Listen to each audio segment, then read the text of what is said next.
नमस्कार, दी जनता लाइव देख रहे हैं आप और मैं हूं आपके साथ पूजा।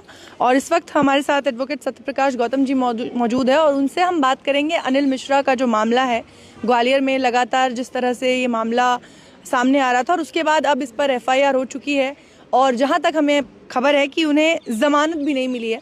बाकी जो लीगल मामला है, क्योंकि बेहतर सर समझ सकते हैं, तो आपसे समझेंगे। सर बताइए कैसे देख रहे हैं? पहले तो बहुत देर बाद FIRs तो कहीं हुई थी उनके नाम पर, अलग अलग जगहों पर भी हुई थी, पर अब हिरासत में लिए गए हैं।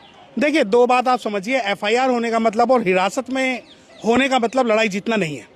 आपको अभी आधी कहानी पता है, पूरी कहानी सुनिए कि कल रात को जब जैसे ही उनकी जमानत याचिका खारिज हुई, कल रात को ही एक हाई कोर्ट में पिटीशन फाइल होती है। उस पिटीशन पे स्पेशल बेंच कॉन्स्टिट्यूट होती है। वो स्पेशल बेंच जो है वो नोटिस इशू करती है। नोटिस इशू करने के बाद में कल संडे वाले दिन फिर स्पेशल बेंच बैठेगी और कोई भी जिसे हम कहते हैं बहुजन सिपाही, जिसे हम कहते हैं संविधान को बचाने वाला, जिसे कहते हैं कि भीम को मानने वाला, जिसे कहते हैं कि वकीलों की फौज, दुर्भाग्य से ना तो आज एक भी शेड्यूल्ड कास्ट व्यक्ति कंप्लेनेंट हाईकोर्ट में मौजूद नहीं था। अब आप ये देखिए कि सोशल मीडिया पे तो मैं भी बहुत बड़ी आवाज उठा सकता हूं। सोशल मीडिया पे मैं भी क्रांति ला सकता हूं।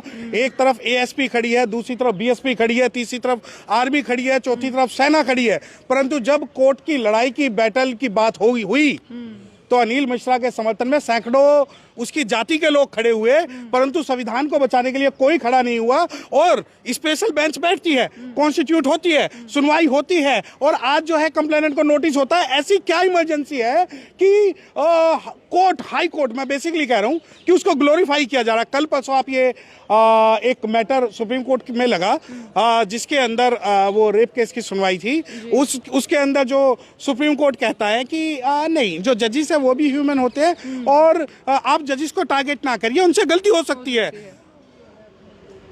तो क्या अनिल मिश्रा के मामले में जो खुल के आप ये देखिए, गिरफ्तारी के समय भी वो बाबा साहब को के नाम के नारे लगा रहा है, उसके साथी उसे ग्लोरीफाई कर रहे हैं और उसे ऐसा प्रदर्शित कर रहे हैं जैसे वो जंग जीत के आया हुआ एक ग्लोरीफाई करने वाला व्यक्ति हो। और हाईकोर्ट सुनवाई पे उसकी जो है, हाईकोर्ट उसकी सुनवाई करता है। मैं सिंपली एक बात कहना चाहता हूं कि कल अगर अनिल मिश्रा की जगह कोई महमूद होता, कोई मौलाना होता, कोई अजहर होता, कोई खालिद होता, कोई अंसारी होता, तो क्या भारत की मेन स्ट्रीम मीडिया उसे इस प्रकार हीरो बनाती या उस पर अभी तक आतंकवादी का तबका लगा दिया जाता?